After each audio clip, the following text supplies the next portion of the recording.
pictured as a young Vladimir Putin, who is part of the KGB security team.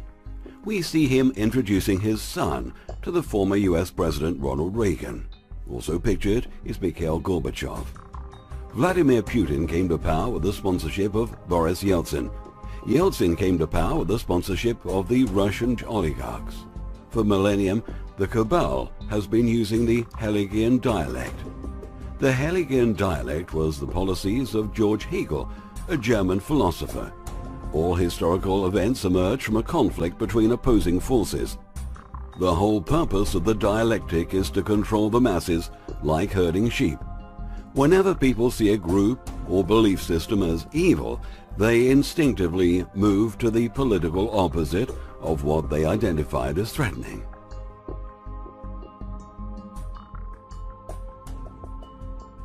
The order has either set up or penetrated just about every significant research, policy and opinion-making organisation in the United States, in addition to the church, business, government and politics. The evolution of America reflecting individual opinion, ideas and decisions at the grassroots is simply not true. On the contrary, says Anthony Sutton, the writer of this book, the broad direction has been created artificially and stimulated by the order. He's a brilliant writer, this guy. Next, please. Here it is. Now what's this one? The order follows the philosophies of George Hegel, a German philosopher.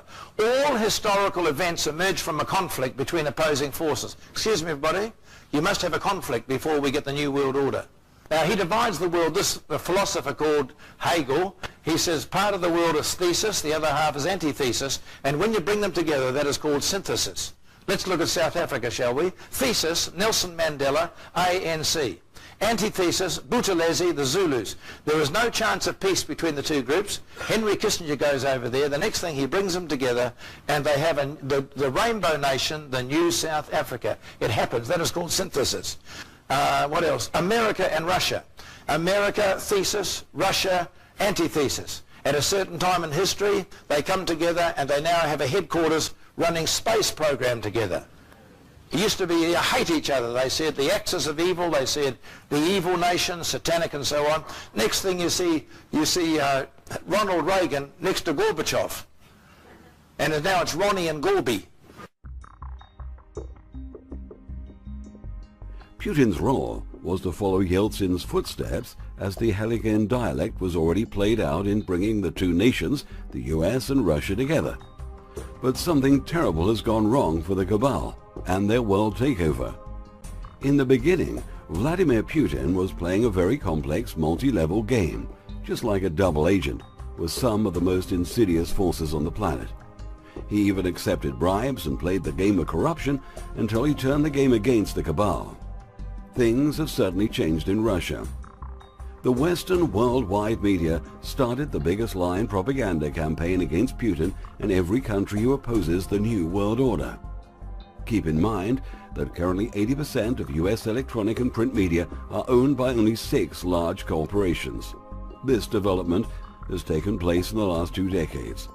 These corporations are elite-owned. They demonize Putin on a daily basis to the sleeping dead and the gullible. The US is fed up with their nation's corrupt, mendacious, ineffectual leadership that a group of Americans are seeking to join the Russian Federation. The group is collecting signatures for a national referendum on whether to remain a failed state, an economic basket case run by criminal neocons, or to join the Russian Federation under a president with a proven track record of bringing oligarchs to heel, said Bill Blatsky, head of the Join Russia Putin for President Committee. How embarrassing. They printed over 1 million bumper stickers.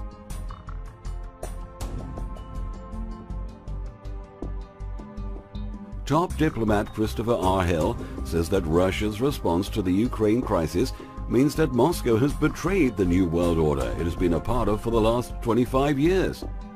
Russia is leading the fight for world freedom and has declared war on the New World Order imperialism. Behind Putin's success so far in foiling the cabal is a team of think tanks inside Russia and think tanks in Iran and other nations opposed to the NWO. They take their job seriously in trying to resolve and counteract all the threats in a diplomatic way and stay within international law, and at the same time show some claws and teeth, because keep in mind they also like winning. The cabal wanted to take over Syria, destroy Iran, and make Russia roll over and play dead in the Ukraine to control not only the Middle East, but control Eurasia. That's not likely to happen. Starting a Christian-Islam war, which is still on the cards to try and bring the last of the dialectic principles to bring the prophecies of the Bible. There's only one more big one they want to do. That's Israel, thesis, Arabs, antithesis, and at the right time, using the Hegelian dialectical philosophy, they will bring those two groups together in a 7-year treaty, fulfill the Bible prophecy, and Jesus will come again. Whoa! A note to the gullible: the prophecies are just suggestions being played out. Watch my holographic disclosure series. This story is so complex that I just wanted to outline some of the important issues on Russia and the dialectic principles on the first level of the illusion. There are many Kabbalistic levels at play here. The big question is, what will happen in Ukraine? Now that Crimea is part of Russia, it's game over for the bankers in Ukraine.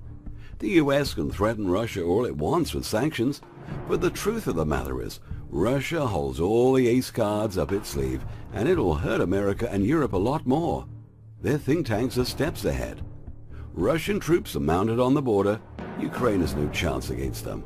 Will NATO get involved? Nope. NATO is a paper tiger, and any aggression will be from the US. Will Russia go into Ukraine? They will first assess the number of dead, like 100 or 1,000, to how many will die in an actual conflict, if they do go in. Most probably the pro-Russians who've seized the government buildings will be sadly sacrificed, and nothing will happen. Unless many civilians are killed, Russia will not likely go in. They will use other methods and dry up Ukraine until it falters economically and through the court systems. America will do nothing to get involved. All this is happening as a diversion for what's going on in the US and Europe with the death of the world's currency. Their crimes against humanity is now all coming out in the open, with all their banking scams, gold rigging, stock market rigging. Like blood-sucking vampires, they've looted the world and brought destruction, death and poverty throughout the ages.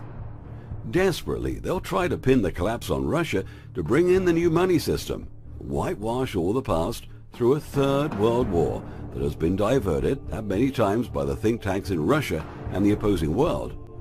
Remember, an all-out nuclear war is impossible, as explained in Holographic Disclosure 11. The modern new technology is just as devastating. If a world war does start, it would be mutual annihilation, which the world is not prepared to go ahead with. Which is nothing new. In fact, it's lost technology used thousands of years ago. No, it's not alien technology, as the cabal-run media will have us believe. Star Wars technology that mimics comet fallouts is right here, right now. They're so bright, they look like nuclear weapons. Billions of dollars to invest in comet diversions from hitting the Earth is a scam. I'll explain that later.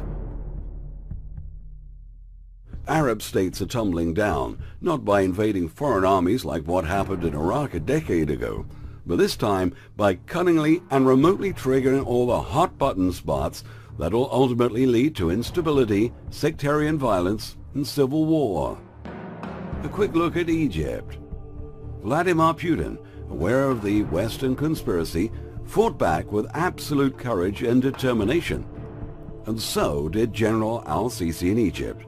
They both broke the rules as they stood against the US-EU plot to destabilize Russia and Egypt. Al-Sisi, a hero in the eyes of most Egyptians, has already proved that he is a sincere patriot and army commander who won't look the other way when the future of his country and his fellow citizens is jeopardized. Sisi is running for president. When he made the application for presidency, he handed to the government lawyers all his bank accounts and statements to show his financial positions and that he won't be taking any bribes. Imagine Western leaders doing that? Joke of the century. That democratically elected puppet tool, Morsi of the Muslim Brotherhood, was doing nothing except making sure that the Egyptian domino would fall and shatter into irreparable pieces. This clueless Morsi, backed by Washington and Tel Aviv, was setting up the stage so that Egypt would join the chaotic circus of the new Middle East. They have failed, but are still causing big problems in Egypt. Russia has signed a lucrative arms deal with Egypt that will deliver the latest technology and weapons. Egypt is armed to the teeth thanks to Washington. They're ranked 5th in the world's largest Egyptian Air Force. With over 1,300 aircraft, 900 attack jets, 350 fighter helicopters, and 50,000 ready personnel, the EAF is a force to be reckoned with. Russia and the Arab countries have pledged billions in aid once the dust settles to turn Egypt back to the top 10 tourist attractions once again and boost their economy. A quick look at Syria. The U.S. backing off Syria is not by accident and was not by chance. The plan was mapped out carefully by all countries involved who got together and worked on a solution to stop another Iraq, Libya and Afghanistan from happening. Vladimir Putin's visit to London in June 2013 and meeting with British Prime Minister Cameron, President Putin passed on a message to the US, Israel and France in response to their recent announcement that they will arm the al-Nusra fighters in Syria. A British intelligence reporter stated that Putin went to London bringing his own Russian cooked food and did not consume anything from Britain, including water, as he even brought his own water with him, reportedly because he had concerns of being poisoned. The British intelligence site stated that Putin threatened to send other secret Russian-made weapons to Syria, which would tip the balance of power even further in favor of Syria, and reiterated that these weapons will not be used against Israel on condition that Israel will not participate in the war within Syria and neighboring countries. With the Russian Navy back in the Mediterranean and the Israelis threatening to attack their air defense weapons in transit, this gave the Russians no choice but to deploy all of their top-line weapon systems to protect their defensive deployment. Unsaid has been that any preemptive attack on the Russians would be dealt with in a full response so that the attacking party could then explain to its citizens once again why Syria was worth the devastation. Despite the media coverage, Syria has received the state-of-the-art defense and attack systems. The S-400 system has a range of over 400 miles and is considered more than a decade ahead of the most advanced U.S. counterpart. They're now working on the S-500s. Now with the Islander system in place, capable of clearing Golan Heights, minefields and underground bunkers, and not to speak of defeating air defenses, these enhanced systems, if delivered as claimed, combined with recent Iranian improvements in vertical attack anti-ship missiles, changes the balance of power in the Middle East. The improved version, the 1A Buratino, uses a combination of air and surface blast thermobaric warheads to defeat any armored enemy on open ground. This system, delivered to the Russian army only 2 years ago, is capable of stopping any main battle tank, including the M1A and the Israeli Markova. Putin clearly stated that the Middle East is going to witness a significant change.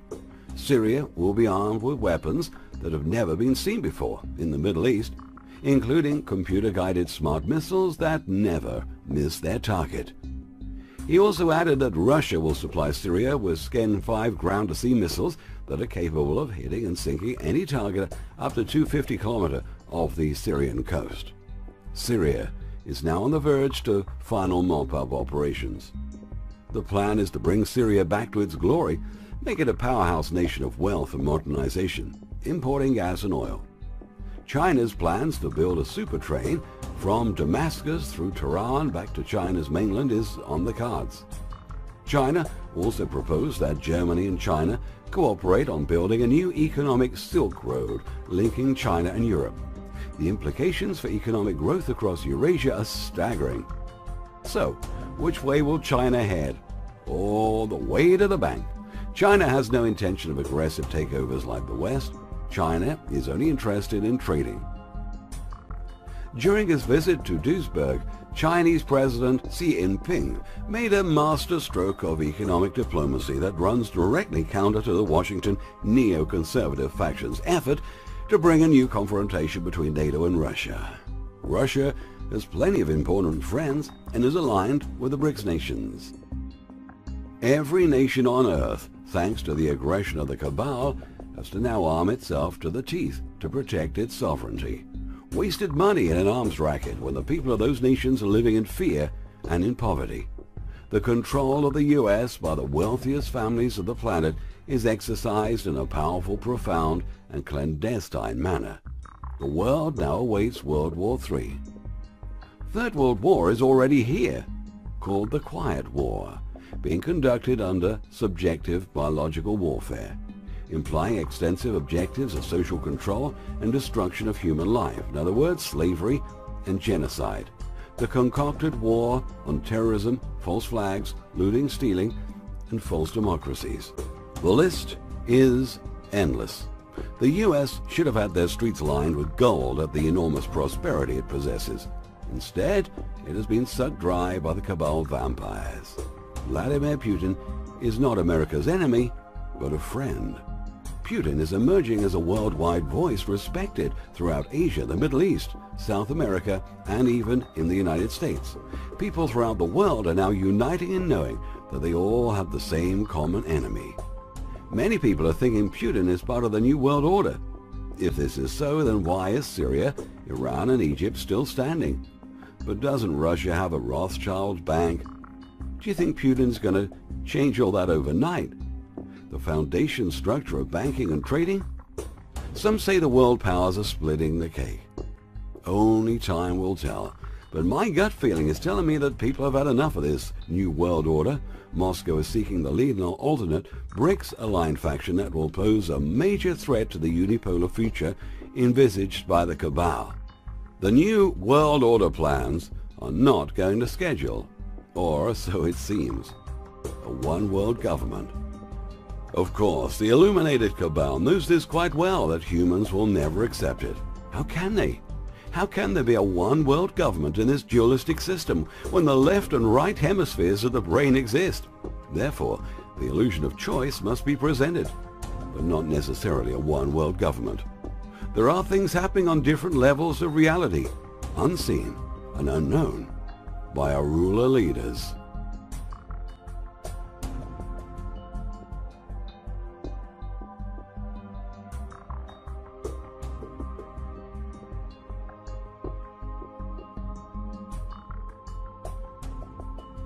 In the 1990s, tens of thousands of Russian troops training in the US and Russian military hardware being shipped in very unusual high quantities.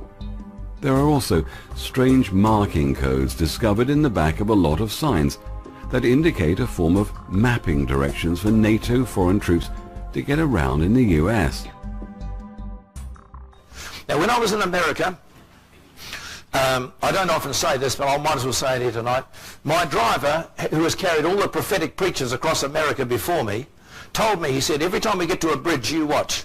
And we went through 38 states in 2.5 weeks, and every bridge we went near, there were men working underneath it, putting in steel girders. He said, that is for the United Nations tanks that are going to come in and take over America shortly. Is everybody clear what I'm saying tonight? This goes on tape.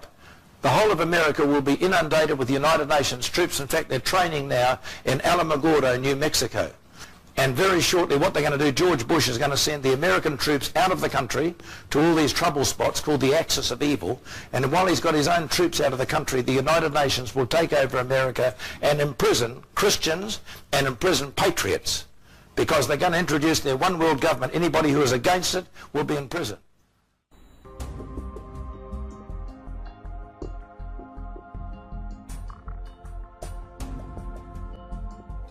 One really needs to get a copy of top-notch researcher Jim Keith's Black Helicopters Over America, the endgame strategy to make this connection.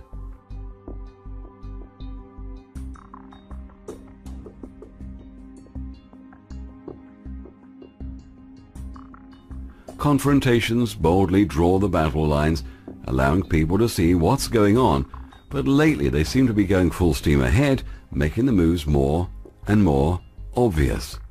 If Americans do wake up to the fact that their country is being dismantled piece by piece, and a sudden offensive is mounted against the patriot or populist movements in the US, then the initial strike forces that will come in the force will be the black, unmarked helicopters, which can be equipped with massive firepower that can mop up hotspots of patriotic resistance. Could this also be why Homeland Security bought 1.6 billion rounds of ammo? FEMA will no doubt coordinate this final goal. However, not everything may go to plan and may go either way. So far, they have failed to disarm the American public.